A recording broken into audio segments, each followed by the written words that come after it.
A single billionaire finds a poor girl sleeping in the trash. When he hears her story, he falls to his knees crying. Damon Acosta adjusted his cashmere scarf as he exited Lumiere, the most exclusive restaurant downtown. The meal had been excellent, as always, but the company, foreign investors with forced laughter, had left him mentally drained. That was how business worked at his level. Endless dinners with people pretending to like one another. A message from his personal driver blinked on his phone's screen. An unexpected traffic jam would delay him by 15 minutes.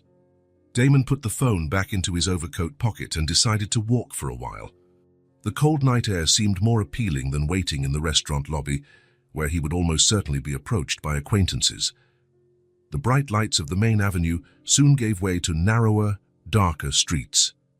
At 32, heading up a financial empire with a fortune estimated in the billions, Damon still carried the instincts of his difficult childhood. He knew which alleys to avoid, where not to make eye contact, how to appear unapproachable. A biting wind blew through the street, making him quicken his pace. That was when he saw it, almost by accident, a small figure among black trash bags piled against the wall of a commercial building. Initially, he thought it might be an animal, perhaps a stray dog looking for shelter from the cold. Something made him stop, a detail out of place, a strand of dark hair visible between the bags. "Oh my God," he murmured, approaching cautiously. It was a child, a girl. She didn't look older than 6, curled up between the trash bags, using one as a makeshift pillow. She wore an oversized sweatshirt, dirty and torn. Her sneakers were tied with mismatched pieces of string, completely worn out. Clutched against her chest was a scorched teddy bear missing an eye, bearing obvious burn marks. Damon froze where he stood. Every day, he saw homeless people. He had learned, as everyone in his social class did, not to look directly at them, to donate money to charities that handled those problems, and then move on with a clear conscience. But here she was, real, immediate, with no filter. "Hey," he called softly. "Hello?" The girl's eyes opened, not with a start, but with a resigned slowness. Dark brown eyes gazed at Damon with an expression that unsettled him deeply. It wasn't a look of fear or hope. It was simply an acknowledgement of his presence, as she might acknowledge the rain or the wind. A look that accepted pain as a normal part of life. "Are you okay?" he asked, realizing how absurd the question was the moment he voiced it. "Where are your parents?" The girl slowly sat up, still hugging the teddy bear. Her eyes drifted around the alley before returning to Damon. "They died," she answered in a clear voice, surprisingly steady. "In the fire." Damon felt a tightness in his chest. A fire. When did that happen? 3 full moons ago, she replied, pointing to the sky. 3 full moons, approximately 3 months, alone, on the streets. "Can you tell me what happened?" Damon asked, crouching to her level and keeping a respectful distance. The girl stroked the scorched teddy bear. "We lived in a little house, on the edge of the city." Her voice was monotonous, as though reciting a story that wasn't hers. "In the poor part, near the old factory." She paused. "The fire started at night. I was sleeping.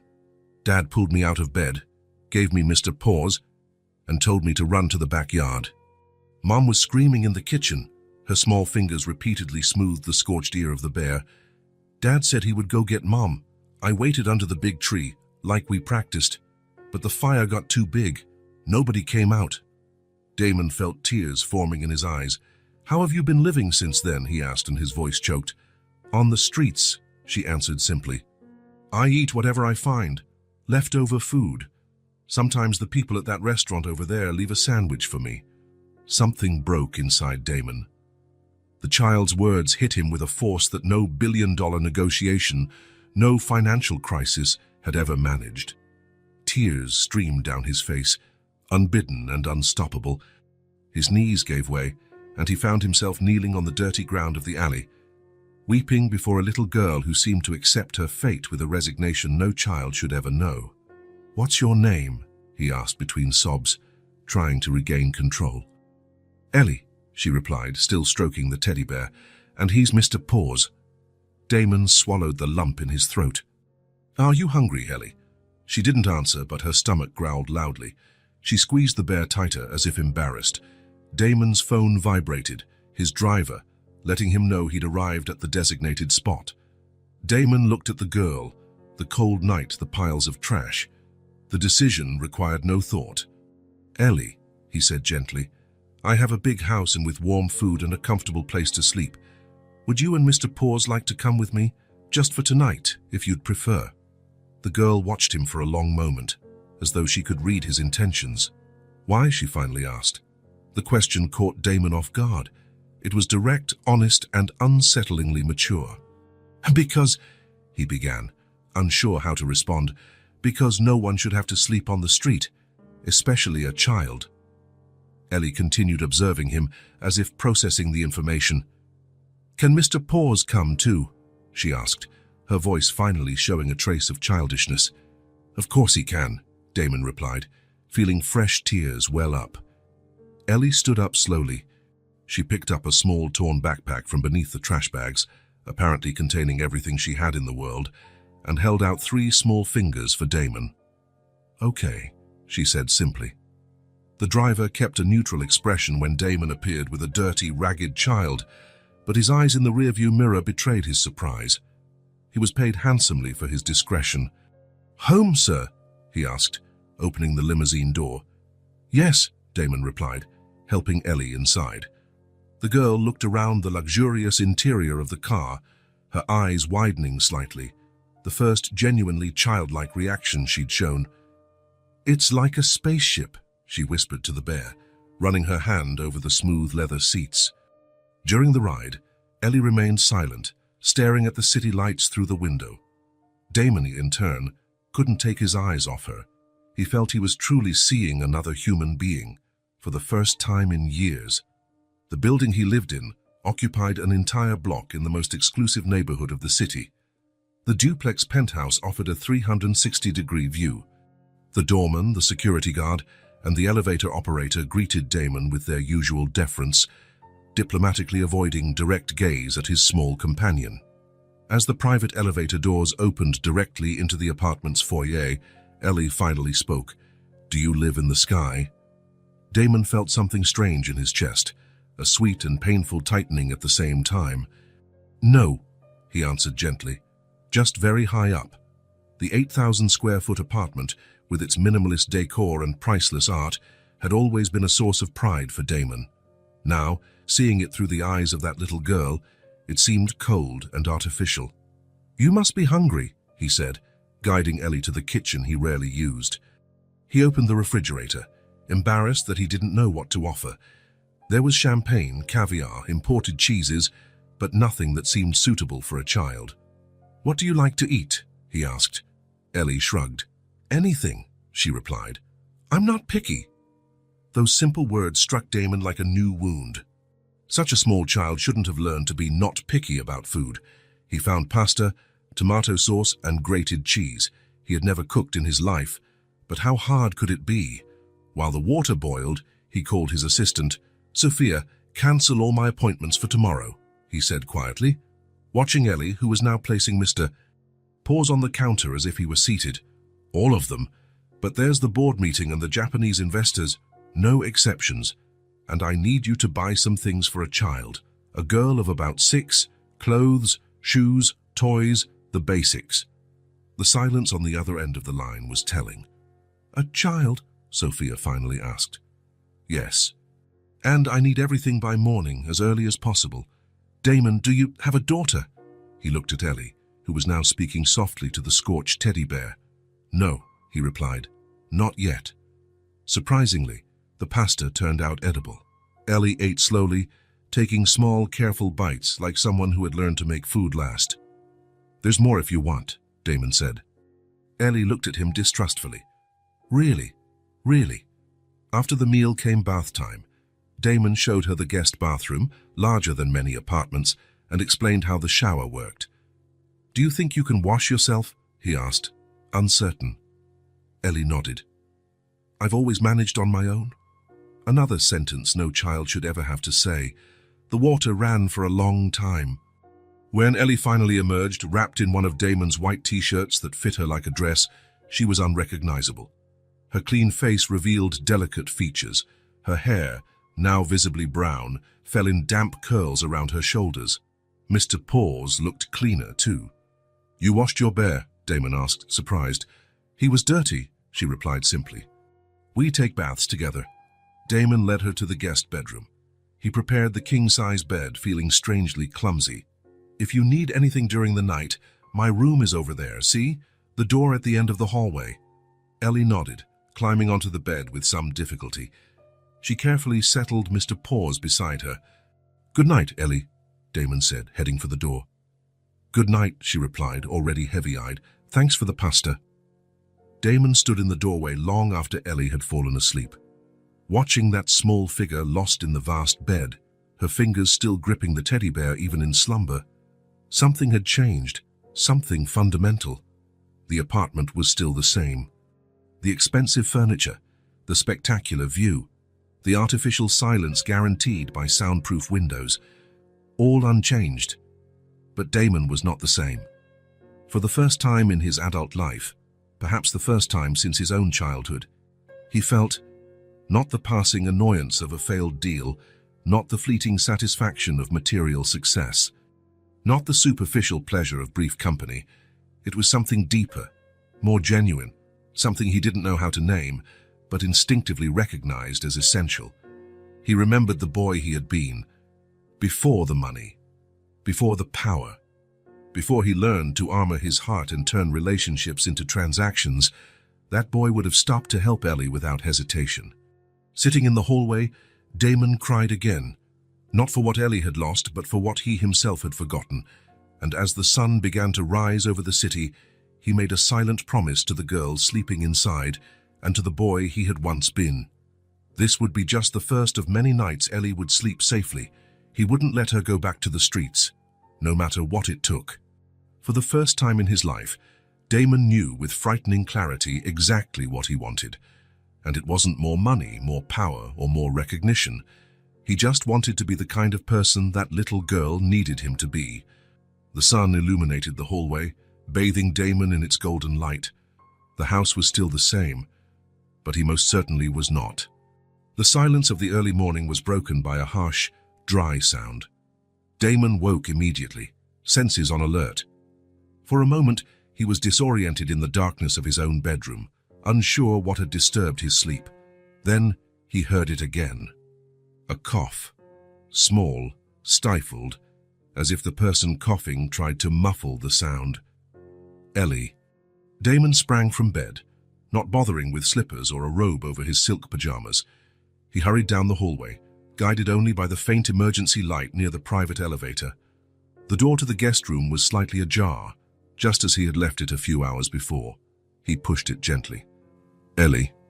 Another cough, followed by a low moan.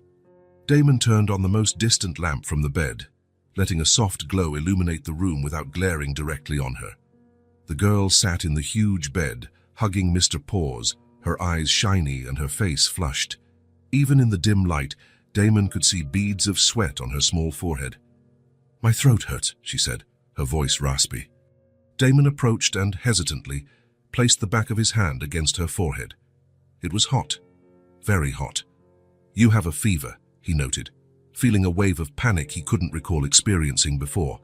"Not at this level. Have you felt sick for a while?" Ellie shrugged, a gesture Damon was beginning to recognize as her standard response to many questions. "It gets worse at night," she said simply, which meant it wasn't the first time. She'd likely been feeling ill for days, maybe weeks, sleeping with a fever out in the cold streets. Another wave of coughing shook her fragile body, this time more intense, leaving her gasping. When she finally caught her breath, Ellie looked at Damon with frightened eyes, the first time she had shown genuine fear since he found her. "It hurts to breathe," she confessed. That was all Damon needed to hear. He didn't check the time or worry about the late hour. He simply acted, "We're going to the hospital right now." Ellie clutched Mr. Paws more tightly. "I don't like hospitals," she mumbled, her voice small. "I know," Damon replied, though he had no real way of knowing. "But they'll help you feel better, and I'll be with you the whole time, I promise." He grabbed the nearest blanket and wrapped Ellie in it, creating a protective cocoon around her and the scorched bear. Without a second thought, he lifted her in his arms. She was so light, painfully light. He was already in the hallway, heading for the elevator, when he realized he was still in pajamas, barefoot. It didn't matter. Nothing mattered except getting medical help for Ellie. The private elevator opened directly into the underground garage. The night security guard's eyes widened at the sight of the billionaire barefoot, carrying a child wrapped in a blanket. "Mr. Acosta, is everything—" "My car, now." The guard reacted immediately, opening the door of the black Range Rover parked in the reserved spot. Damon set Ellie carefully in the back seat, making sure the seatbelt protected her without constricting too much. "Which is the closest hospital?" he demanded, taking the wheel himself. "Tell me." "Regional Medical, sir. 3 blocks to the right." "Then—" Damon was already speeding up the exit ramp, not bothering with the rest of the directions. He would find the way. He always did. The streets were almost empty at that hour, so they arrived at the ER in under 10 minutes. Damon parked haphazardly near the entrance, unconcerned about possible tickets. Carrying Ellie inside, he headed straight for the triage desk. He hesitated for a fraction of a second. "This little girl needs immediate care. She has a high fever and trouble breathing." The nurse on duty glanced up from her computer screen, assessing the unusual scene. A man barefoot, in pajamas, carrying an obviously feverish child wrapped in a cashmere blanket. Her professional gaze quickly took over, and she picked up the internal phone without asking unnecessary questions. "Dr. Mendez, triage, please.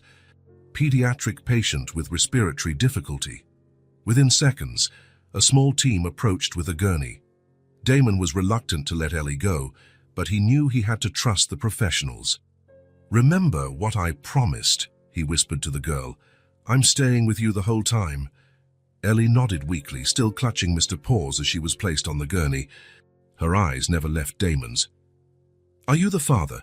asked the doctor leading the team, already steering the gurney into an exam room. "I'm responsible for her," Damon replied, walking alongside.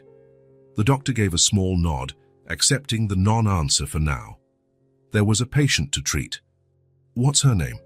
"Ellie. Age?" "Approximately 6 years old." "Any known allergies?" Damon felt his chest tighten. "I don't know." The doctor studied him briefly before turning her attention to Ellie, who was now being hooked up to a vital signs monitor by a nurse. "Ellie, honey, are you allergic to any medicine?" "Anything that makes you feel sick." The girl shook her head, clutching the bear against her chest. "Medical history, previous illnesses." The doctor turned back to Damon. Again, he felt the pain of not knowing. He had met this child less than 24 hours ago. "I'm not aware of anything," he admitted. "But she was homeless until last night." The doctor's expression shifted subtly, a mix of professional understanding and that controlled compassion good physicians develop. "Understood," she said simply, then turned to the nurse. "We'll need a full panel, CBC, CRP, electrolytes, glucose, and a chest X-ray."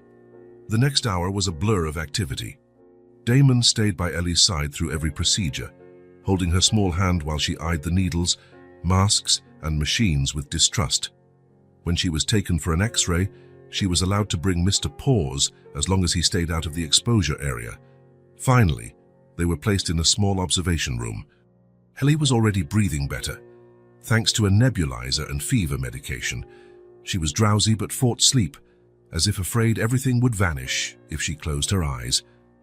The doctor returned, now joined by an older man who introduced himself as Dr. Torres, the on-call pediatrician.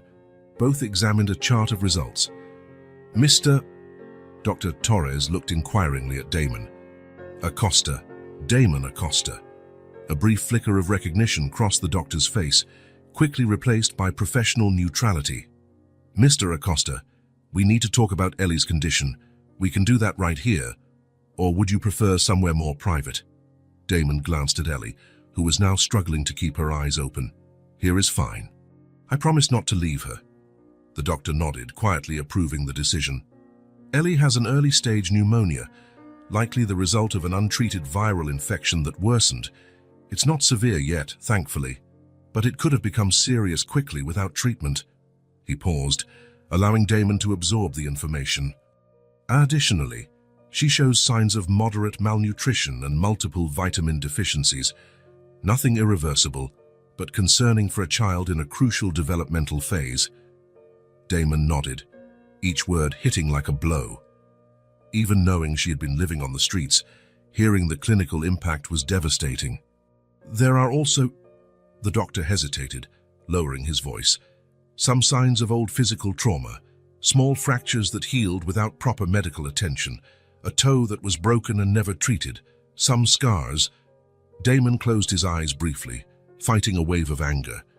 Not at the doctor, but at a world where a child could suffer like this. Toxicology is clean, which is good news, Dr. Torres continued. And despite everything, her kidney and liver function are normal. Children can be incredibly resilient. Ellie had finally drifted into sleep, still clutching the bear. The oxygen mask created little clouds of condensation with each breath. "What's the treatment?" Damon asked, keeping his voice low so as not to wake her. "Antibiotics for the pneumonia, vitamin supplements for nutritional deficiencies, and plenty of rest. I'd like to keep her in observation at least until tomorrow afternoon." Damon agreed with a nod. "Mr. Acosta?" The doctor hesitated, clearly choosing his words carefully. "Under normal circumstances, with a vulnerable child and no clear custody documentation, we'd be required to notify Child Protective Services immediately." Damon felt his body tense, preparing for the battle he knew would eventually come, but had hoped to delay until he had a concrete plan. The doctor continued, "However, I see you have a genuine interest in her well-being. May I ask what exactly your relationship to Ellie is?" Damon glanced at the sleeping girl, at the face that even in slumber held an expression of someone who had seen far too much far too soon. "I found her last night," he replied honestly, "sleeping among trash bags, hugging that bear. She told me about the fire that killed her parents, about surviving on the streets." He took a deep breath before continuing, "I couldn't leave her there. I just couldn't." The doctor studied Damon's face for a long moment. Whatever initial reservations he had, something in Damon's expression seemed to reassure him. "Is she your daughter?" he finally asked, direct but without judgment. Damon looked at Ellie again, an answer formed in his heart before he could think it through logically. "Not yet," he said with surprising certainty, "but she's with me." The words hung in the air, laden with meaning, a declaration, a promise. Dr. Torres nodded slowly. "I understand. Well, legally, I will still need to file a report, but I'll note that Ellie is under your temporary care while formal steps are taken." He gave Damon a small smile. "That should give you some time to arrange the situation." Damon felt a surge of gratitude. "Thank you, Doctor. Just take good care of her," the doctor replied, heading toward the door. "Kids like Ellie have already seen the worst the world can offer. It's time they see the best." The next morning, Ellie woke up noticeably better. Her fever had subsided, and her breathing, though still a bit rough, was easier. Damon, who had slept in a chair by her bed without leaving her side for a moment, immediately perked up. "Good morning," he said with a tired smile. Ellie glanced around, disoriented for a moment, before recognizing Damon. Her eyes widened in surprise. "You really stayed," she murmured. "I promised, didn't I?" Damon answered, feeling a lump in his throat. How could something as simple as keeping a promise mean so much to her? A nurse came in with a breakfast tray, a small bowl of oatmeal, toast, jam, a glass of orange juice, and a cup of tea with milk. She placed it on the bed tray and adjusted the bed so Ellie could eat upright. "Enjoy, princess," she said with a warm smile. "If you need anything, just let us know." Damon thanked her, then turned his attention to Ellie, who was staring at the tray as though it contained priceless treasures. "All this is for me?" she asked, incredulous. "All yours," Damon confirmed, helping her position the tray. "I'll get myself a coffee at the cafeteria later." Ellie was already stirring the oatmeal, tasting it cautiously, as if afraid it might vanish. "It's good," she noted, surprised. "Tastes like real milk." Damon watched her eat, each small bite carefully chewed. Even hungry, she ate with a restraint no 6-year-old should ever need to have. Meanwhile, Damon's assistant had arranged for clothes and personal items for both of them. A company security officer had dropped everything off at the hospital reception early that morning. At least now, Damon was properly dressed and no longer barefoot. Ellie finished half the oatmeal, a whole slice of toast and all the juice before pushing the tray away. "I can't eat more," she said, gently nudging the tray. "My stomach's too small." The comment, made so naturally, struck Damon like a bullet. Her stomach was small because she was used to having far too little for far too long. "That's fine," he reassured her, removing the tray. "You can eat more whenever you feel hungry again." Ellie nodded, leaning back against the pillows, still clutching Mr. Paws. She looked like she wanted to say something but hesitated. "What is it?" Damon asked gently. She bit her lip, pondering. "Can I tell you something?" "Anything," Damon replied, leaning in closer. Ellie stared at her own hands for a moment before speaking. "There were days I went to sleep hungry," she said with that disarming childhood frankness. "I used to draw pictures in my mind to forget." Damon felt his heart clench. "Draw in your mind." She nodded. "It's when you close your eyes and pretend you're drawing pretty things. I drew flowers at bamboo and the sun, and a new house." She paused, her fingers absently stroking the bear's scorched ear. "But what I really wanted was to go to school," she continued, voice soft but clear. "To learn my whole name." Damon, who had just picked up his coffee cup, felt his fingers grip it so tightly he feared it would break. "How your whole name?" he asked, once he trusted himself to speak again. Ellie nodded. "I only know how to write Ellie. Mom started teaching me, but we didn't have time to finish." Her eyes lifted to meet Damon's. "My name is Eleanor, but it's hard to write." Eleanor, a little girl with such an elegant name, sleeping among trash bags. Her words echoed in Damon's mind. Harder, more real, more impactful than any advice he'd ever heard in billion-dollar boardrooms, more meaningful than any motivational speech costing thousands of dollars. A child who drew in her mind to forget hunger, who dreamt not of toys or treats, but of something as basic as learning to write her own name. At that moment, any residual doubt Damon might have harbored vanished completely. He hadn't simply decided to help Ellie. He'd decided to rebuild her world, give her everything she deserved, and he had no doubt she was staying, not just temporarily, not just until a more proper solution was found. She was staying with him, permanently, because now he understood, with crystal clarity, that he needed her as much as she needed him. In the quiet of the hospital room, as Ellie drifted back to sleep, safe and medicated, Damon made another silent vow. Eleanor, her full name, her entire name, would be the first of many lessons, and he would stand by her every step of the way. Later that morning, the department store was opened exclusively for them. Damon had insisted. He didn't want Ellie exposed to crowds, nor did he want to turn the experience into a spectacle for curious onlookers who might recognize the billionaire with a child. Ellie, recently discharged from the hospital, still coughed occasionally. Her small body needed time to recover its strength. Damon, meanwhile, juggled urgent video calls with his unwavering dedication to the girl who had changed his world in just a few days. "What do you think of this?" he asked, holding up a navy blue dress with little white stars embroidered on it. Ellie observed the piece with cautious interest, touching the fabric as if testing its reality. Her fingers traced the embroidered stars with silent reverence. The next 2 hours were a discovery for both of them.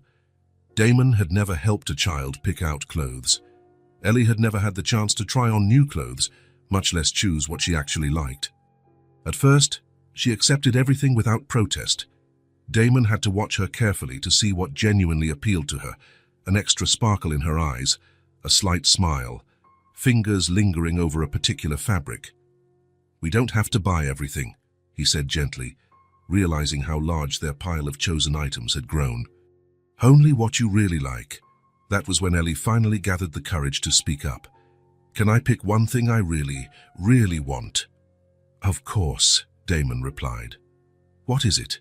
Ellie shyly pointed to a pair of purple sneakers with little lights that blinked with each step. They glow, she explained, as though she needed to justify her desire. Damon felt a knot in his throat, a pair of light-up sneakers. So simple, so common for most children, a basic joy Ellie had never experienced. "We'll buy every model they have," he told the sales assistant, then knelt to help Ellie try on the purple pair. The girl's eyes widened as she took her first steps and saw the tiny lights flashing. A smile, the first truly spontaneous one Damon had seen, lit up her face. "Look, Mr. Paws," she exclaimed to the teddy bear who remained her inseparable companion. "We're glowing." From clothes and shoes, they moved on to the toy section. Damon dismissed the help of the store clerks. He wanted to watch Ellie, to see what truly caught her attention, without interference. The girl walked slowly down the aisles, eyes wide. She stopped in front of a shelf of stuffed animals. "They're new," she observed with a wisdom beyond her age. "Mr. Paws is old, but he knows more stories." Damon smiled. "Mr. Paws is special, but maybe he'd like some friends." Ellie considered the idea seriously. Finally, she chose a grey elephant with a gentle expression. "He looks kind," she explained. "He can be friends with Mr. Paws." From stuffed animals, they moved on to games and puzzles. Ellie showed particular interest in colourful building blocks and a box of crayons. "Do you like to draw?" Damon asked. "Never did it for real," she replied. "Only in my mind." Those words, which Ellie said so naturally, hit Damon hard. He remembered her confession at the hospital, how she drew in her mind to forget her hunger. "Then we'll get you all the supplies you need to draw for real," he declared, adding sketchbooks, coloured pencils, paints and brushes to the already overflowing cart. In the children's book section, Ellie grew especially quiet. She touched the brightly coloured covers with reverent care. "Do you like stories?" Damon asked. Ellie nodded. "Mom used to read to me. I can't read by myself yet." "I can read to you," Damon offered, "until you learn." For the first time, Ellie picked something off the shelf without asking. A book featuring a girl and a bear on an adventure through a forest on the cover. "He looks like Mr. Paws," she explained, showing him the illustration, from one book to many, from building blocks to educational games, and more clothes. The shopping trip became a journey of discovery. The cart was replaced by 2, then 3, until employees had to begin packing items into large bags. On the way home, Damon noticed Ellie kept her face close to the car window, watching the streets with particular attention. "What are you looking at?" he asked gently. "The people," she answered simply. "So many are sleeping outside." Damon followed her gaze. Indeed, a few homeless individuals were visible on that stretch of road, people he had likely passed hundreds of times without truly noticing. "Yes," he agreed, unsure what else to say. "That lady," Ellie pointed to an elderly woman sitting on a piece of cardboard on the sidewalk. "She used to give me a slice of bread whenever she had some." Damon felt a pang in his chest. The girl recognized people she had encountered during her months on the streets. People who, with the little they had shown kindness to an abandoned child. He ordered the driver to stop. Before Ellie could ask why, Damon got out of the car and walked over to the woman.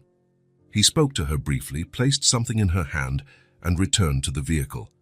"What did you give her?" Ellie asked, curious. "Enough money for a place to stay for a few weeks," he answered honestly, "and my card, so she can contact me if she needs more help." Ellie nodded, as if it made perfect sense. "She's kind," Ellie affirmed. "She always shared, even when she didn't have much." The rest of the ride was punctuated by similar observations. Ellie discreetly pointed out specific people: a senior man with a skinny dog, a young mother begging with a baby in her arms, a teenager sleeping in a building entrance. She had a story for each. The old man had once shared a can of tuna with her. The young mother let her sit beside them on days of heavy rain, sheltering under a small store awning. The teenager had shown her the best places to find still edible discarded food. Damon listened silently, seeing his city, her city, through Ellie's eyes. A city of invisible connections among the forgotten. A network of solidarity among those society preferred not to see. When they arrived home, the packages were laid out in the living room. "Ellie," still wearing her purple light-up sneakers, looked at the mountain of bags with an expression somewhere between wonder and confusion. "It's all mine." "All yours," Damon confirmed. With heartbreaking caution, the girl began opening the packages. Instead of the eagerness one would expect from a child faced with so many new toys, she examined each item carefully, as if wanting to memorize every detail. Gradually, the toys began occupying the large Persian rug in the living room. Colorful blocks turned into towers. Stuffed animals were arranged in a circle, like a solemn gathering. Books were stacked by size. Damon, seated on the sofa, watched with a smile.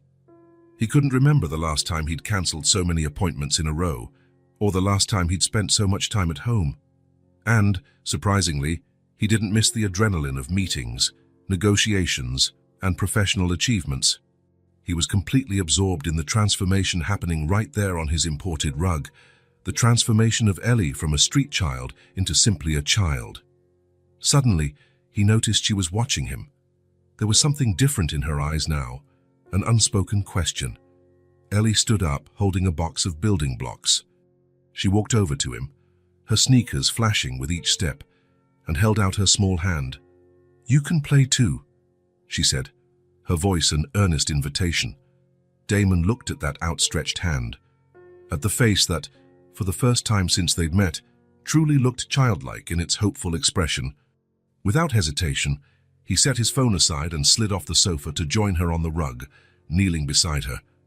"What are we going to build?" he asked. "A house," Ellie replied, already sorting blocks by color. "A really big one, for all of us." "All of us?" "Me, you, Mr. Paws," she explained, arranging the blocks with adorable seriousness. "And all our new friends." Damon found himself completely immersed in the game. They built a house first, then a tower, then a bridge, structures that had no name but made Ellie smile each time Damon added something unexpected. Without noticing, an hour passed, then two. The afternoon sun cast colorful reflections through the penthouse's large windows, painting the rug with patches of light that seemed part of their game. Then, as he watched Ellie carefully place a blue block on top of their joint creation, Damon felt something strange in his chest, a warmth and expansion as though his heart had learned a new rhythm. He realized it with crystal clarity that he had never felt anything like this. Not during major professional achievements, not in million-dollar acquisitions, not in nights at exclusive resorts. There, kneeling on a rug, building a castle of colorful blocks with a little girl fate had put in his path. Damon finally understood. Genuine affection lives in the simple things. It lives in sneakers that light up, in block castles, in shy smiles, in tiny hands inviting you to play. In the following days, after Ellie's complete recovery, Damon decided it was time to introduce her to the world beyond his apartment. Part of him dreaded this moment, the collision between the protective bubble he'd created for her and the reality of the city. They started with walks in the park. Ellie, initially timid in open spaces, soon discovered the joy of swings and slides. Watching her play among other children, hesitant yet increasingly confident, brought Damon a satisfaction he couldn't quite name. It was during the return from one of those outings, following a different route at Ellie's request, that they passed through a more modest part of the city. The girl clung firmly to Damon's hand, leading him as though she had a specific destination in mind. They stopped in front of a small, simple-looking diner. Through the window, they could see a middle-aged man working in the kitchen. "Mr. Carlos," Ellie explained, pointing. "He used to leave sandwiches for me at the end of the day." Damon studied the diner, clearly a family-owned business, struggling to stay afloat.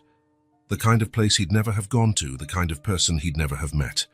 "Shall we go in?" he suggested. Ellie's eyes widened. "Can we?" "Of course." The bell above the door chimed as they entered. The man in the kitchen looked up reflexively, still chopping vegetables.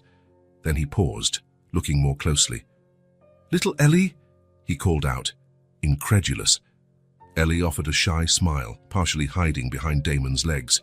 "Hi, Mr. Carlos?" The man set down his knife and approached, a genuine smile lighting up his tired face. "I thought you'd gone away. It's been weeks since you last came by. I was worried." Damon felt a knot in his throat. This stranger, this man barely making it with his small diner, had worried about Ellie, had noticed her absence. "She's with me now," Damon spoke up, extending his hand. "I'm Damon Acosta." The man wiped his hands on his apron before shaking Damon's. "Carlos Mendez, pleasure to meet you." Over the next 20 minutes, Damon listened as Carlos recounted how he always left a wrapped sandwich near the dumpster behind the diner, in a specific spot where Ellie could find it. How sometimes he'd include fruit or chocolate. How on nights of heavy rain, he pretended not to see her sleeping under the small covered area by the back entrance. Before leaving, Damon insisted on paying for a year's worth of lunches for needy children in the area, meals Carlos already provided whenever he could, but that he could now offer daily without hurting his business. It was just the first of many similar encounters. In the following weeks, guided by Ellie, Damon discovered a city he'd never really seen. The fruit stand lady, who sometimes let a piece of fruit fall so Ellie could pick it up. The doorman of a commercial building who let her use the staff restroom. Small acts of kindness, simple gestures of humanity, an invisible network of support that had kept Ellie alive when all official systems failed her. And with each encounter, each story, Damon felt himself changing. It was as though layers of indifference cultivated over years of privilege were being peeled away one by one. The homeless people he used to overlook now had faces, names, stories. The poor neighborhoods he once saw merely as statistics in reports were now real communities, full of people struggling, surviving, caring for one another. One afternoon, as they headed back from another eye-opening stroll, they passed a group of people sleeping under a bridge. Ellie squeezed Damon's hand. "She's new," Ellie whispered, pointing to a young woman curled up in a corner away from the others. "She wasn't here before." Damon looked at the woman. She couldn't have been older than 20. She was shivering, even though it wasn't particularly cold. "How do you know she's new?" "She's scared," Ellie explained, with that sharp perception of street dynamics. "She hasn't learned yet." Before, Damon would have walked right past, would have thought, not my problem, it's the government's problem, or the charities, or anyone's but mine. Now he stopped. He truly looked at the woman, and he thought, this could have been Ellie. In another world, in different circumstances, it could be Ellie there, alone, shivering. "Wait here a moment," he said, approaching the woman. The conversation was brief. She was pregnant. She had fled an abusive relationship. She had nowhere to go. With a few phone calls, Damon secured her a spot in a shelter, specializing in helping women facing domestic violence. He arranged transportation, ensured she got medical care for her pregnancy. When he returned to Ellie, he found her watching calmly. "You helped," she observed, not as a question but as a statement. "Yes," Damon replied. "I tried." Ellie nodded, satisfied, then took his hand again as they continued on their way. On the drive home, Damon realized something fundamental had changed within him. The city, with all its injustices and inequalities, was no longer just a distant backdrop he passed through in a bulletproof car. Now, everything felt like his responsibility. Every vulnerable person, every child without access to education, every family without a decent home, they were all part of a new moral equation in his life, because any of them, absolutely any, could have been Ellie. And Ellie, in just a few weeks, had become everything. Damon woke with a start, unsure what had interrupted his sleep. He blinked into the darkness of his room, trying to figure out what had awakened him. The digital clock by his bed read 3:17 a.m. For a moment, he thought he'd been dreaming. A nightmare, perhaps, the kind that fades upon waking, leaving only unease. He was about to roll over and go back to sleep when he heard it. A scream, high-pitched, desperate. "Ellie!" He leapt out of bed as if shocked, not bothering with slippers. In seconds, he was running down the hallway toward the girls' room, guided only by the faint emergency light near the elevator. Another scream cut through the quiet of the night. "Dad, get me out of the fire." The words spurred Damon to run faster, his heart pounding against his ribs. He shoved the door so hard it banged against the wall. In the soft glow of the little lamp they left on, Ellie couldn't sleep in complete darkness since the fire. Damon saw her sitting up in bed, eyes wide with terror, but not really seeing what was in front of her. Mr. Paws had fallen on the floor, as if thrown aside in the chaos. "Dad!" she screamed again, her small hands flailing as though pushing away something invisible. "It's burning. Get me out!" Damon crossed the room in 2 long strides and sat on the edge of the bed. When he touched her shoulder, he realized her nightshirt was soaked with sweat. Her hair clung to her forehead and temples. "Ellie," he said softly, trying to pull her out of whatever nightmare she was trapped in. "Ellie, it's me."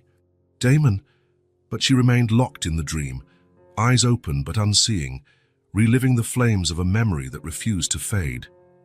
"It's hot," she murmured, now trembling uncontrollably. "Everything's on fire." Damon gripped her small shoulders, firmly but gently. "Eleanor," he said, using her full name, which he rarely did. "Wake up. You're safe." It was a nightmare. Finally, her eyes seemed to focus. She blinked several times, as if adjusting to reality, leaving the nightmare world behind. When she recognized Damon, her face twisted into a mix of relief and profound hurt. So strong he felt it physically in his own chest. "Damon!" she whispered, voice raw from screaming. I saw the fire again. Then, without warning, she flung herself at him, throwing her arms around his neck and clinging to him as if he were the only solid thing in a collapsing world. Damon hugged her back, feeling her fragile body shake against his. He could count every rib through the thin nightshirt. A reminder that, despite weeks of proper meals, Ellie's body still bore signs of prolonged deprivation. "They couldn't get out," she mumbled into his shoulder, words muffled and broken by sobs. "I called them, but they didn't come." Damon closed his eyes, feeling his own throat tighten. It was the first time Ellie had spoken so directly about the trauma of the fire since that first night in the alley, as if the nightmare had shattered some internal barrier. "I know," he whispered, stroking her damp hair. "I know, sweet girl." What else could he say? No phrase or generic comfort could ease the depth of her loss. So instead of more words, he simply held her. Let her cry against his chest. Let her tremble in his arms. Let her release the terror that had built up in a child who had watched her world burn. Gradually, the gut-wrenching sobs turned to spaced hiccups. Her breathing, once ragged, began to even out. But her small fingers remained locked in his t-shirt, as if afraid he too might disappear. Damon reached for Mr. Paws, who lay on the floor, and placed him gently between them. "Look who's worried about you," he said softly.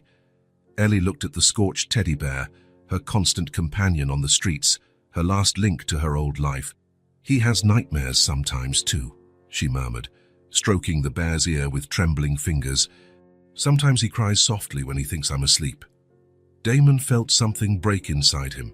Ellie's sensitivity, even in her own suffering, her ability to project and care for a toy's feelings, because it was easier to deal with the bear's sorrow than her own. "You know what?" he said, adjusting the sweat-soaked pillow. "I think you both need to sleep somewhere safer tonight." Ellie lifted her eyes to him, questioning, "How about you two sleep in my room? My bed is huge for just one person. That way, if the nightmare comes back, I'll be there to chase it away." The girl nodded slowly, relief evident on her exhausted face. Damon scooped her up effortlessly, along with Mr. Paws and her favorite blanket, a soft, light blue one she had personally picked out at the store. Ellie rested her head on his shoulder, eyes heavy with exhaustion and emotion. On the way to his room, Damon reflected on how much his life had changed in a matter of weeks. It had been years since anyone else slept in his bed. The few women who had passed through never stayed for breakfast, let alone midnight comfort after a nightmare. Now, he was carrying a frightened child to sleep by his side, and nothing in the world felt more necessary or natural. He laid Ellie down on the right side of the king-size bed, set Mr. Paws beside her, and pulled the covers gently over her. "I'm going to get you a glass of water," he said, realizing she was likely dehydrated after so much crying. But when he started to pull away, her small hand grasped his fingers with surprising strength. "Don't go," she whispered, fear returning to her eyes. "Stay here." Damon hesitated only a second before giving in. He sat on the edge of the bed and held her hand in his. "You're safe. he said, mustering all the conviction he could. "I'm here, I promise." Ellie studied him carefully, as though weighing that promise. Finally, with a soft sigh, she closed her eyes. Her fingers, however, stayed firmly around his, like an anchor to reality. Damon remained like that, seated on the edge of the bed, holding Ellie's hand, until her breathing deepened into sleep. Even then, he didn't let go. Instead, carefully, he lay down beside her, keeping his hold on her small hand. In that space between waking and sleep, he had a clarity he'd never experienced. This girl, this small hand in his, this absolute trust was all that mattered.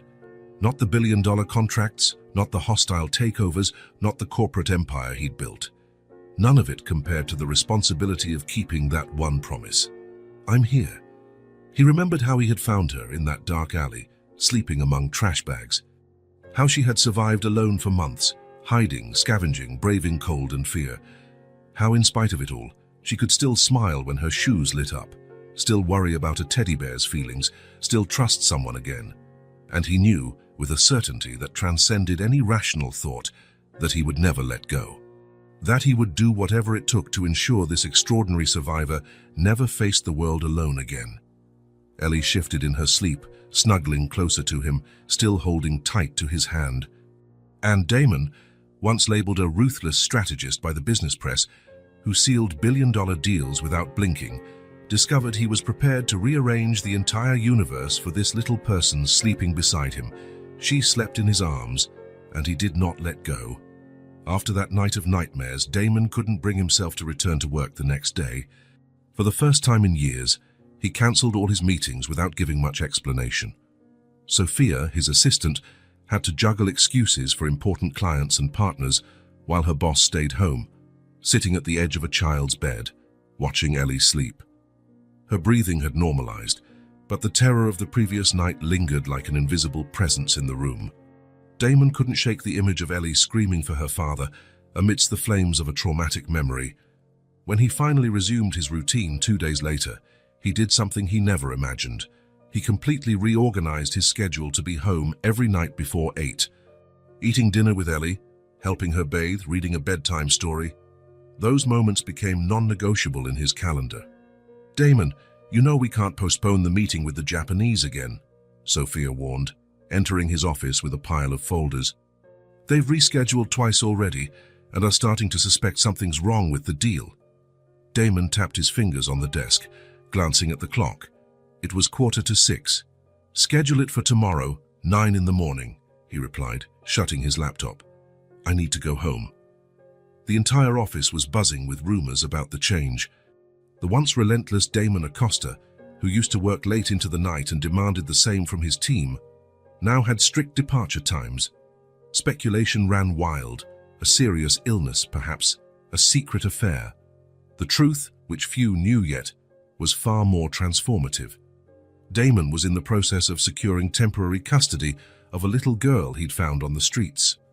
"The papers are ready," Helena Martinez, his lawyer, announced that morning, handing him a folder. "The hearing is set for tomorrow at 10 a.m. Judge Henderson is known for being thorough, but we have a solid case. The medical, psychological, and social reports are all in our favor." What if he denies it? Damon voiced the fear that had haunted him for weeks. Helena regarded him over her glasses. "He won't. But if the unexpected happens, we'll fight. You have the resources for that." Damon nodded, closing the folder. He wasn't used to situations where his money and influence couldn't guarantee the outcome. The uncertainty of the process, the possibility, however small, of losing Ellie, provoked an anxiety he'd never felt in multi-million-dollar deals. He decided not to tell Ellie about the hearing. He didn't want to raise her hopes or, worse, spark fears. Ellie was finally starting to feel safe, to believe that her place with Damon wasn't temporary. He didn't want to endanger that fragile sense of security. On the morning of the hearing, he woke earlier than usual. He chose his most conservative suit, no ostentation today, and triple-checked that every document was in order. Entering the kitchen, he found Ellie already seated, playing with her breakfast cereal. "Good morning," he greeted, unable to hide the nervousness in his voice. Ellie looked up at him, that disconcerting perceptiveness shining in her gaze. "You're going somewhere important," she stated, not a question. Damon hesitated. He had underestimated her ability to read situations. "Yes," he finally admitted. "I have a very important meeting today." "Is it about me?" she asked, lowering her spoon. Damon's brief silence answered for him. "It's so I can stay here for real," Ellie pressed, her eyes now locked on his, a mix of hope and fear. "Yes," Damon conceded, sitting down across from her. "Our judge is going to officially say you can live with me." Ellie processed this, stirring her cereal absent-mindedly. What if he says no? The same question that tormented Damon. "He won't," Damon said with more confidence than he felt. "But even if he does, we'll keep trying. I promise I won't give up, Ellie." She nodded slowly, seeming satisfied with the answer. Then, to Damon's surprise, she extended her small hand across the table. "Good luck," she said seriously. Damon took that tiny hand and felt a fierce determination surge within him. He would fight the entire system if needed. The hearing turned out to be surprisingly brief. Judge Henderson, a stern-looking man with grey hair, asked direct questions and carefully reviewed the reports. He listened to the social workers, the psychologist working with Ellie, and Damon himself. "Mr.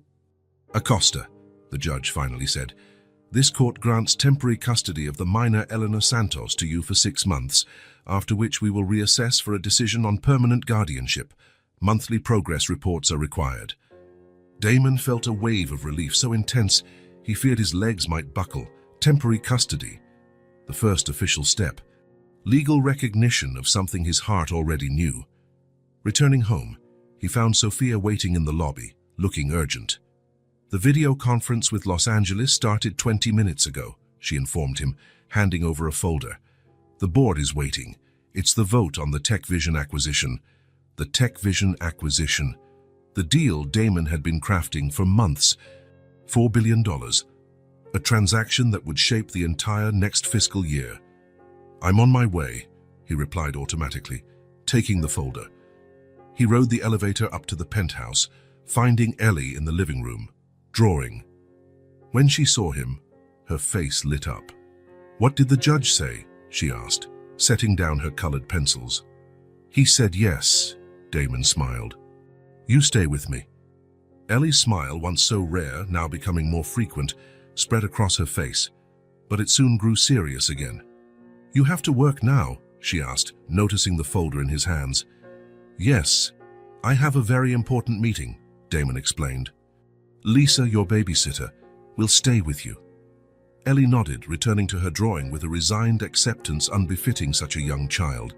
She was used to not being anyone's priority, not demanding attention, not minding when she was left behind. Damon felt a pang in his chest. He remembered the night of her nightmare, the promise he'd made. "I'm here." "Ellie," he called, placing the folder on the table. "What do you want to do today?" She looked up at him, puzzled. "Don't you have a meeting?" "I do, but—" He hesitated, then asked, "Do you want me to stay with you today?" Ellie's eyes widened for a moment, caution soon returning. "Can you stay with me today?" she asked, voice small, testing this new possibility as if she didn't quite believe it. Damon glanced at the folder containing months of work, at the phone vibrating with urgency, at the corporate empire demanding his constant presence. Then he looked at Ellie, at the eyes that had seen the worst of the world, yet still held the capacity to trust. At the tiny hands gripping colored pencils like they were treasures. "Yes," he said, with a certainty that surprised him. "I can stay with you today." He called Sophia. "Cancel the video conference. Tell the board to vote without me or reschedule for next week." "Damon, this is TechVision. You've worked on this." "I know exactly what it is," he interrupted softly. "And I know the company will survive without me for a day. Today I have something more important." He hung up and put the phone on silent. "So where do we go?" Ellie asked, still seeming unsure. "Anywhere you want," Damon answered. This is our day. They spent the afternoon at the park, ate burgers at a humble diner, something Damon hadn't done in decades, visited the zoo, and finished the day watching the sunset from a bench by the lake. As Ellie fed breadcrumbs to the ducks, her face bathed in the setting sun's glow. Damon glanced quickly at his phone. Dozens of missed calls, urgent emails. A postponed vote, dipping stock prices. At any other time in his life, this would have been considered a disastrous day.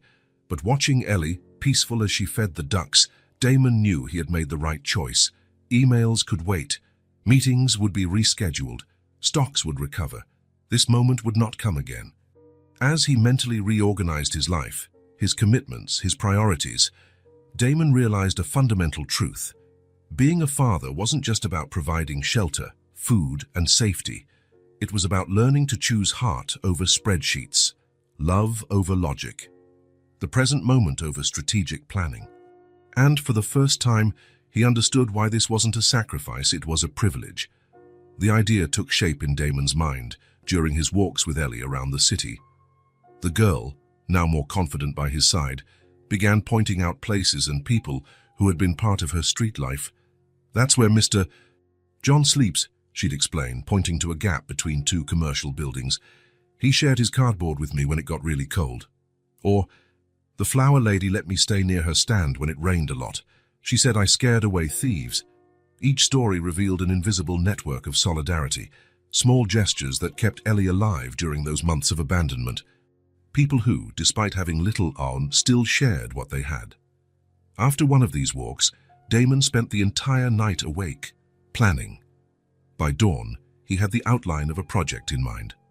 "I want to buy the old textile factory building on Palmer Street," he announced to Eduardo Villas, his COO, the next day.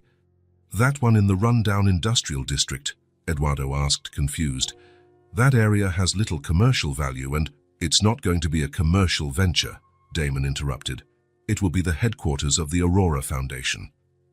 In the following weeks, the project took shape at a speed only Damon's virtually unlimited resources could manage. Architects, engineers, social workers, and medical professionals were consulted. The abandoned building, once a symbol of urban decline, began its transformation. The foundation will provide temporary shelter with individual and family rooms, 3 daily meals, basic medical care, legal assistance, and job training programs, Damon explained to the hired team. "I want it to be a place of dignity, not just charity." Word spread quickly that the reclusive billionaire Damon Acosta was investing a fortune in a social project. The same journalists who had once speculated about his personal life now questioned his sudden philanthropic interest. Damon ignored the questions, the speculation, the interview requests. To him, the foundation wasn't a PR stunt or a way to appease his conscience. It was a natural extension of the transformation Ellie had sparked within him. At home, he talked to Ellie about the project, showing her the plans in ways she could understand. "It'll be a place where people can take a shower and sleep in real beds?" she asked, studying the architectural models with bright eyes. "Yes, and also get medical care, learn new job skills, solve paperwork issues," Damon explained. "A place to start over." Ellie nodded thoughtfully. Like Mr. John, he could go there. "He has a dog." The question made Damon realize something none of his consultants had mentioned: how important pets can be to people experiencing homelessness. Many refuse shelters because they can't bring their companions. "Yes, he could," Damon replied. "And his dog would be welcome too." The next day, a new addition was made to the project, a pet-friendly area with basic veterinary care. That was how the dynamic worked between them. Ellie, with her direct experience and unique perspective, identified needs that experts with years of study overlooked. And Damon, with his resources, turned those observations into tangible solutions. When the architectural designs were finalized, Damon brought home the final blueprints to show Ellie. They sat at the dining room table, where she spent hours drawing, a therapeutic activity for her. "What do you think?" he asked, laying out the colorful plans. Ellie studied them attentively, her small fingers tracing the outlines of the planned spaces. "It looks nice," she finally said, "but something's missing." "What?" Damon asked, intrigued. Ellie didn't answer immediately. Instead, she picked up a blank sheet and began to draw. Damon watched silently as she concentrated, tongue sticking out a bit while she switched between colored pencils.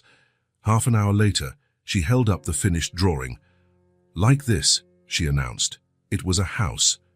Not an architecturally accurate rendering, but the universal concept of home children draw.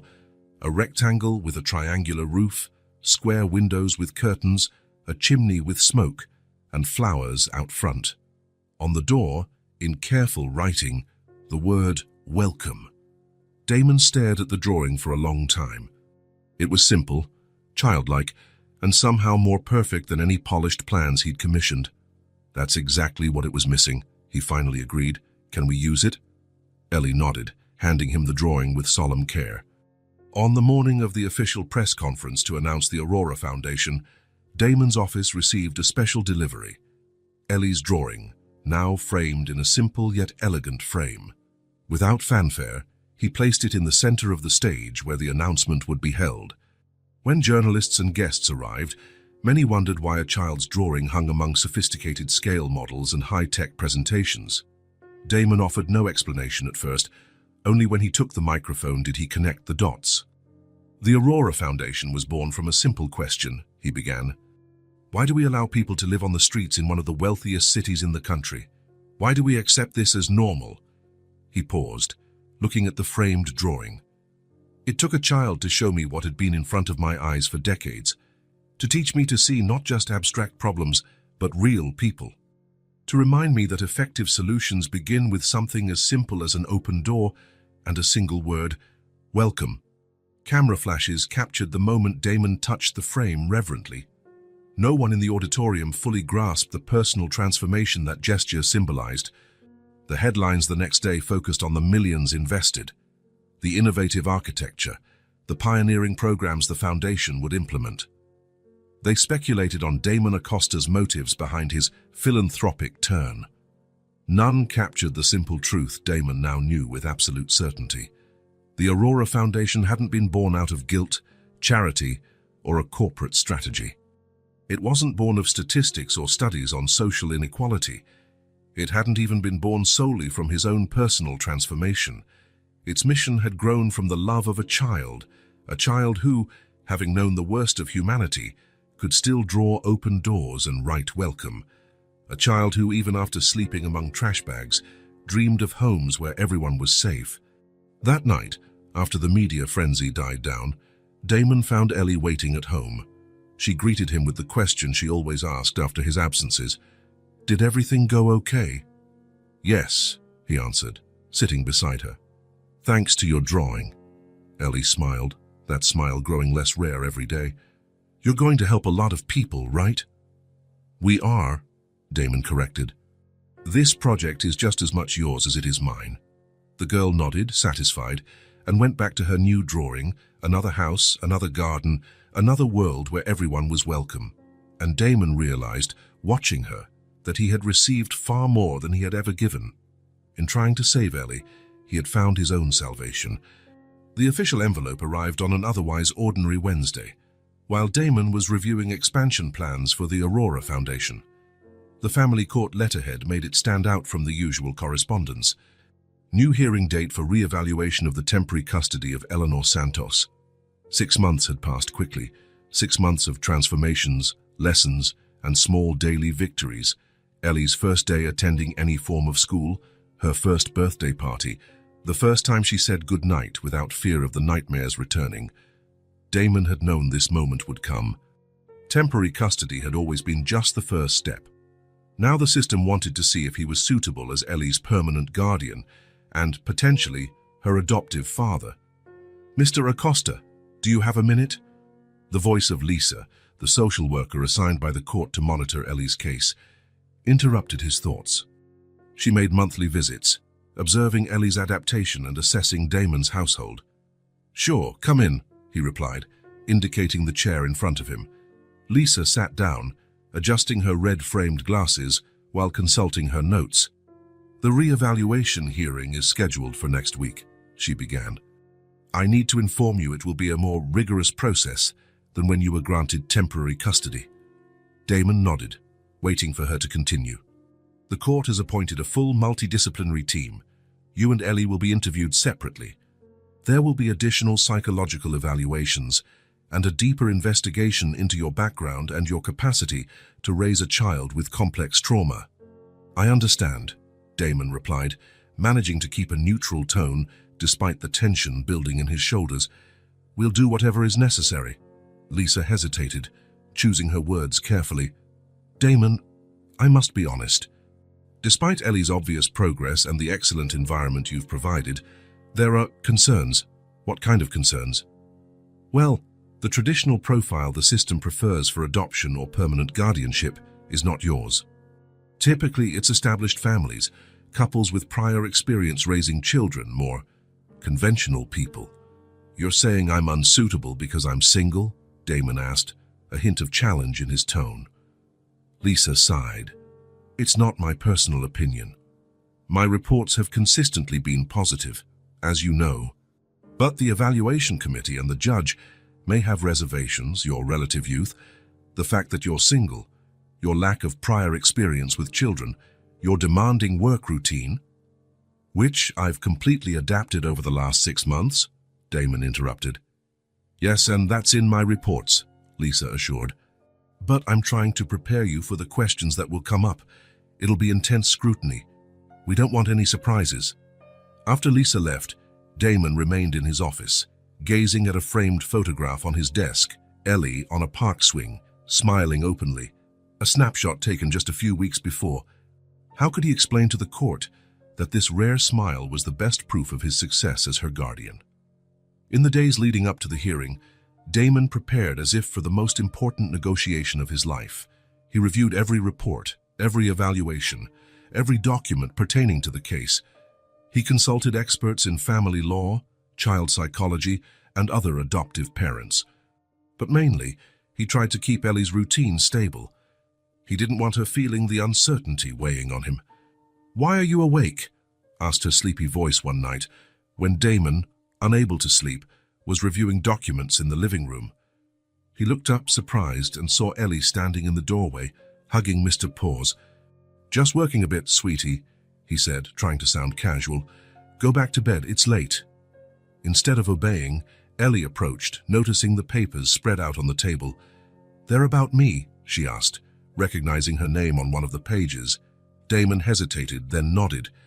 They had an unspoken rule of always being honest, even when it was hard. "They're for the court hearing," he explained. "Remember we talked about it? It's when a judge decides if you can stay with me forever." Ellie nodded, serious. Then, to Damon's surprise, she placed a small hand over his. "It's going to be okay," she affirmed confidently. "Ms. Lisa said you're the best new dad she's ever seen." Damon smiled at the term Ellie had invented for him. He wasn't her biological father, so he was her new dad. "She said that, huh?" "Yup, she thought I wasn't listening." Damon felt a surge of gratitude for the social worker and her quiet support.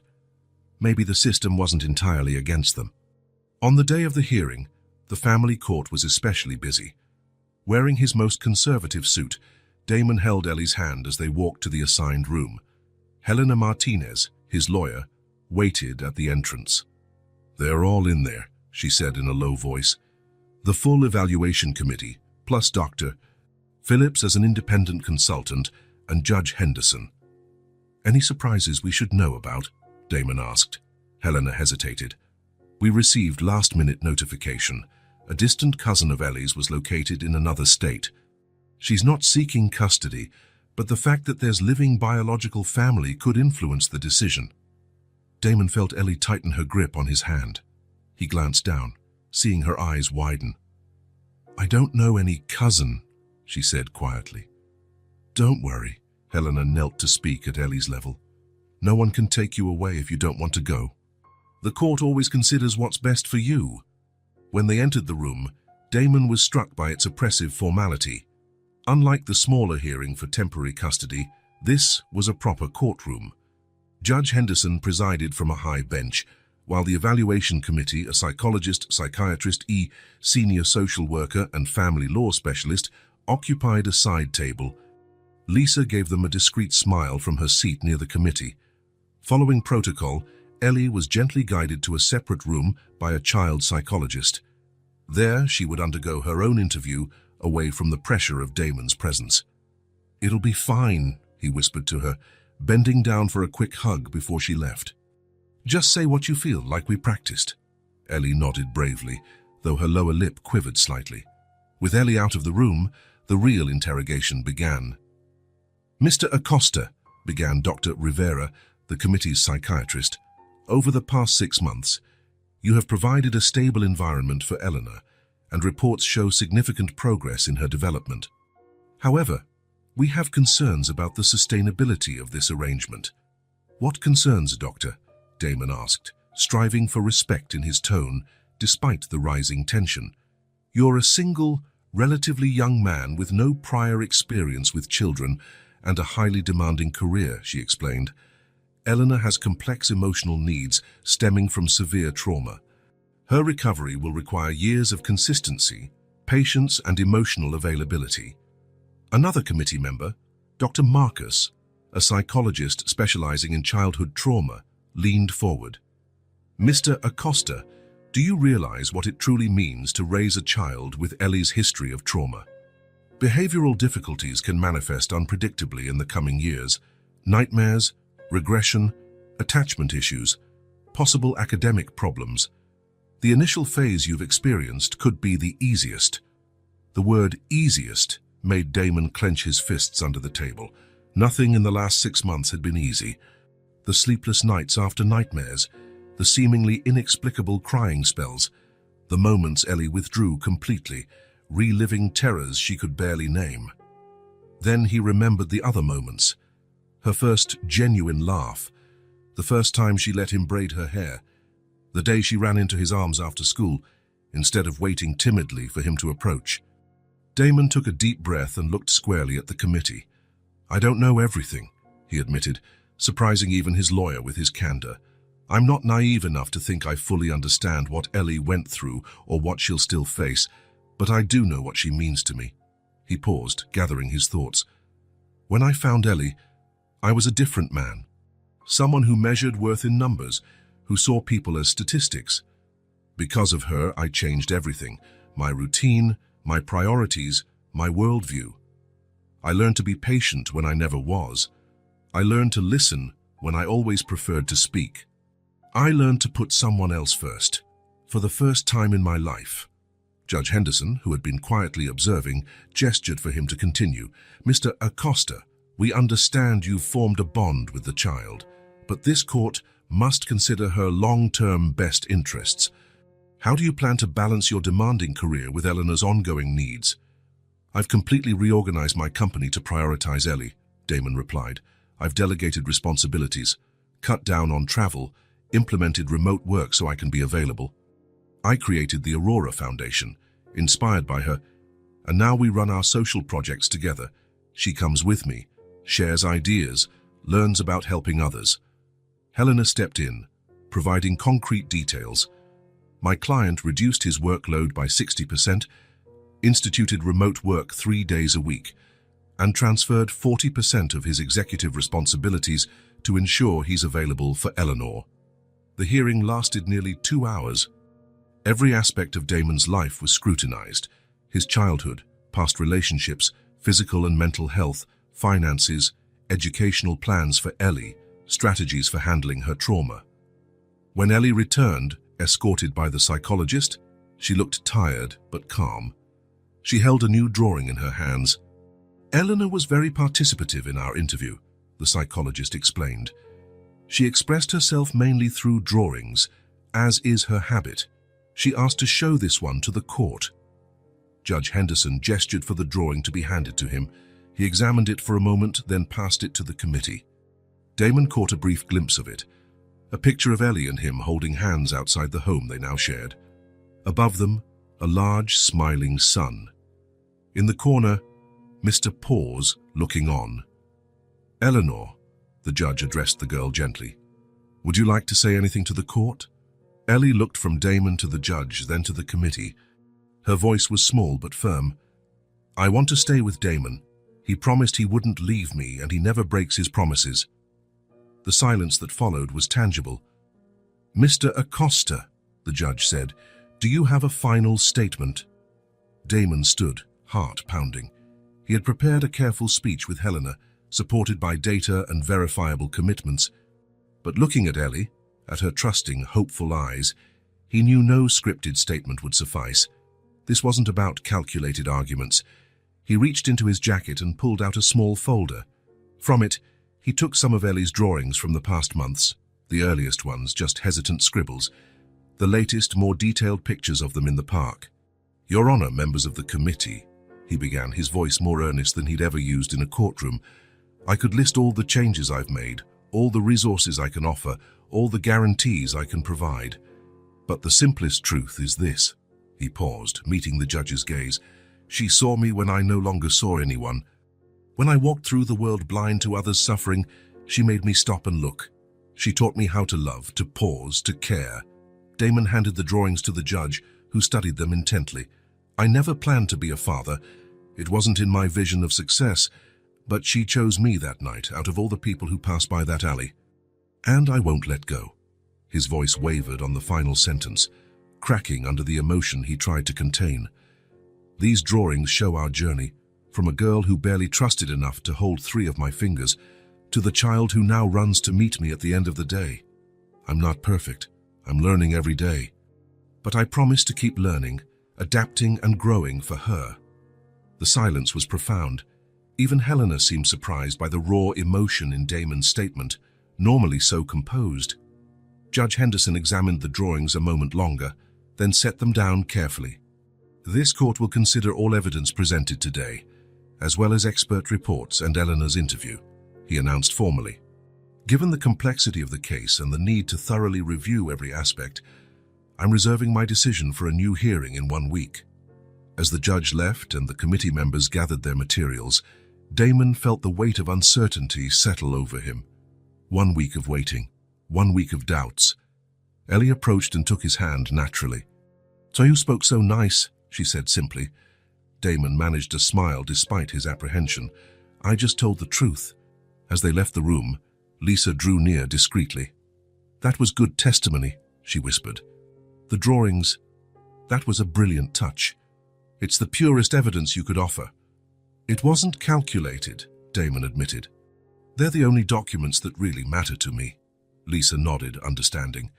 "The committee is rigorous but fair, and Judge Henderson, formal as he may be, prioritizes the child's well-being over conventions. But the outcome is still uncertain," Damon said, voicing the fear consuming him. "Yes," Lisa agreed, as honest as always. "But if you want my personal opinion, in 6 years on this job, I've never seen such a positive transformation in both child and adult. That counts for a lot."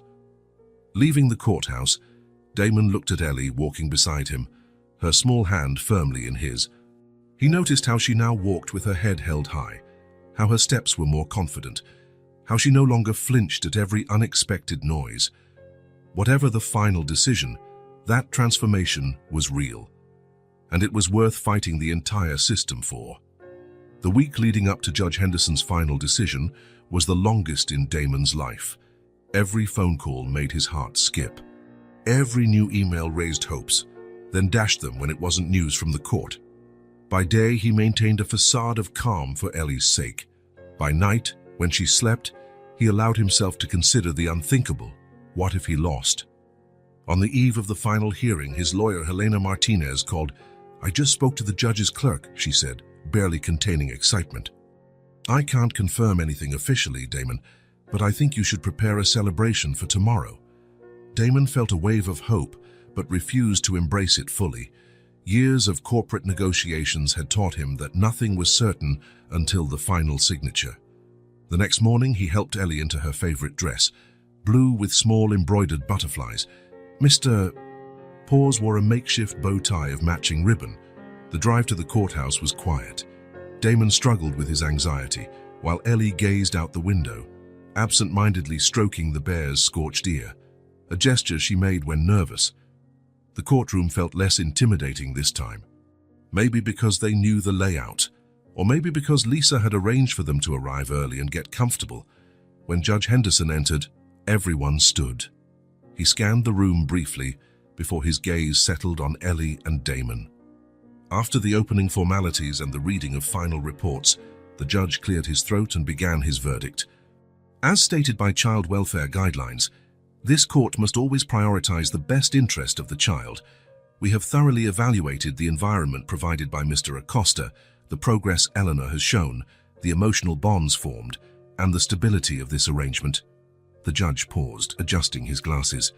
It's true that Mr. Acosta does not fit the conventional profile favored by the system. However, this court cannot ignore the substantial evidence of Eleanor's significant improvement under his care, physically, emotionally, socially, and academically. Damon felt Ellie squeeze his hand so tightly it almost hurt.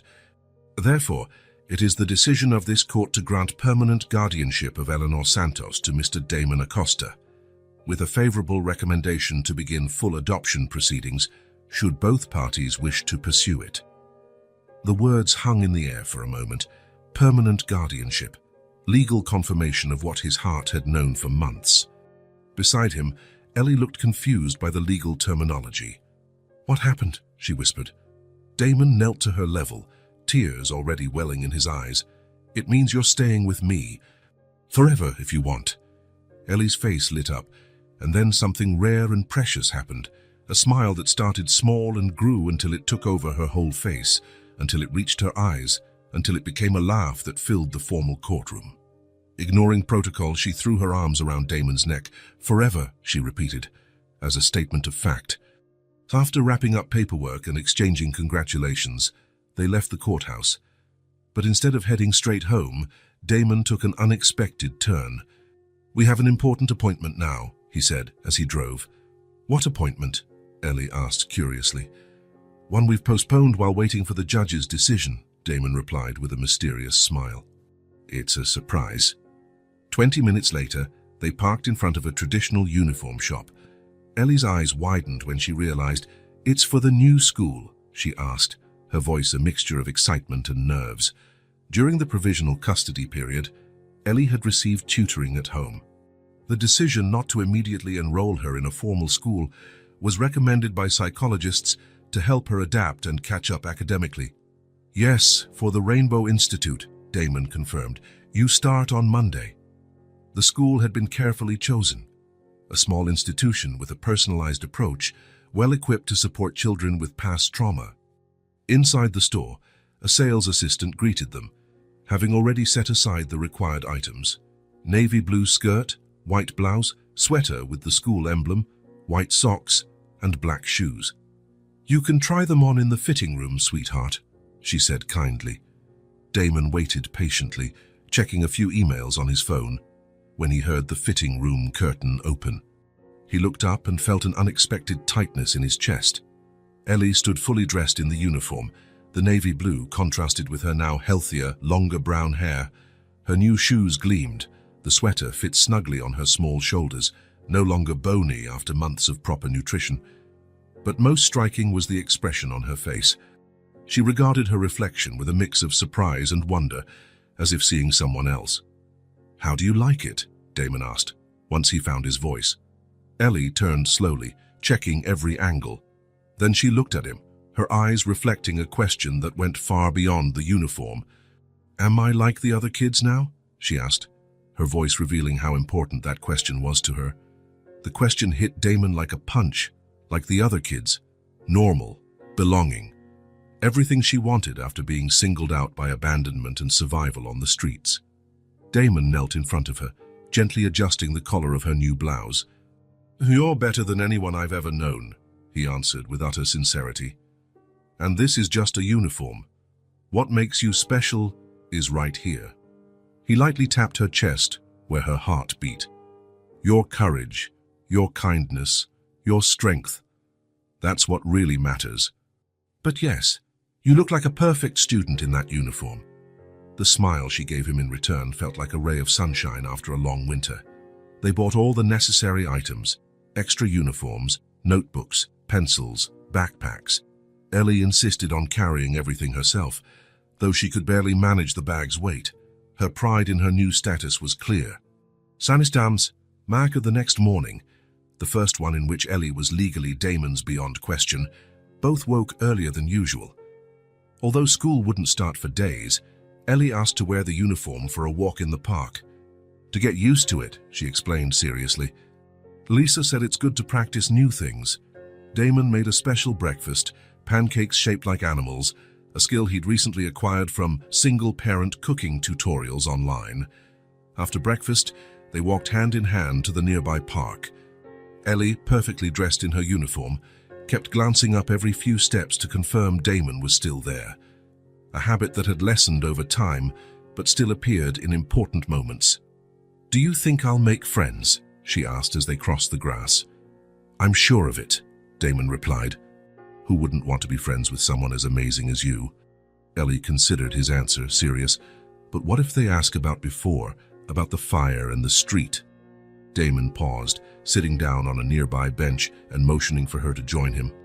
"You only share what you want to share when you want to share it," he explained. "Your story is yours, Ellie. You decide who deserves to know it." She nodded, absorbing his words. "But I can tell them about you," she decided, "how you found me, and about Mr. Paws." "Sure," Damon smiled. "That's an important part of our story." They sat there for a while, watching other children play. Damon noticed how Ellie observed them closely, analyzing their interactions like an anthropologist studying a new culture. "It'll be fine," he assured her, squeezing her hand gently. "And I'll be with you every step of the way." Ellie smiled, her gaze now less apprehensive, the beginning of a new future for them both. Beneath Masannas, in the months that followed, life found a new rhythm. The Aurora Foundation expanded, opening 2 additional facilities. The assistance programs, modeled in part on Ellie's original ideas, received national recognition for their innovative, empathetic approach. Ellie adapted surprisingly well to school. After an initial phase of shyness, she blossomed academically and began forming a small circle of friends. Her teachers often commented on her remarkable empathy and maturity. The official adoption was finalized 6 months after Damon was granted permanent guardianship. In a simple ceremony, Elena Santos officially became Elena Santos Acosta. To celebrate, Damon hosted a small party with the people who had been pivotal in their journey: Lisa, Helena, Dr. Torres, Carlos from the diner, and a few of Ellie's classmates. The biggest change, however, happened in Damon's professional life. Gradually, he delegated more, cut back on non-essential projects, and reshaped his schedule to be present in Ellie's daily life, helping with homework, attending school recitals, or simply spending a Sunday afternoon doing puzzles. Damon worked less. He lived more. On a random Tuesday, returning from a meeting at the foundation, he found Ellie focused on the living room table, surrounded by colored pencils. She was fully absorbed in a drawing, her tongue sticking out slightly in concentration. "What are you drawing?" he asked, setting his briefcase on the sofa. "It's a surprise." "You can't look until I'm done." Damon respected her wish, occupying himself in the kitchen preparing dinner. When Ellie finally called him over, she proudly presented her creation. It was very different from her early drawings. The lines were more confident, the proportions more realistic. It showed Damon and Ellie sitting on a park bench, the same bench where they had talked about school. Above them, a big yellow sun smiled down, towering trees offered partial shade, and at the top of the page, in careful child's handwriting, a single word: home. "It's to hang in the living room," she explained. "So everyone who visits can see it." Damon looked at the drawing, feeling that familiar pressure in his chest, not pain, but a fullness that sometimes felt too big to contain. "It's perfect," he said, voice thick with emotion. "We'll put it in a frame." That night, after reading Ellie a bedtime story and tucking her in, Damon lingered by her door, watching her. The room, once impersonal, now overflowed with personality. Posters, books, drawings, a growing collection of stuffed animals, though none as treasured as Mr. Paws. Later, sitting alone in the quiet living room, he looked at the newly framed drawing. Home, not the luxury apartment or the prestigious address, but the feeling, the belonging, the certainty that wherever they were home when they were together. That was when Damon fully understood. Ellie was the daughter he never knew he wanted, and the best decision he had ever made in his life. Looking back at the man he had been before that night in the alley, Damon barely recognized him. That man, so obsessed with acquisitions and wins, would never have understood that his greatest triumph wouldn't be measured by bank digits or business headlines, but by the hesitant smile of a child learning to trust again, and by a simple drawing of two people holding hands beneath a smiling sun at home. If this story touched your heart,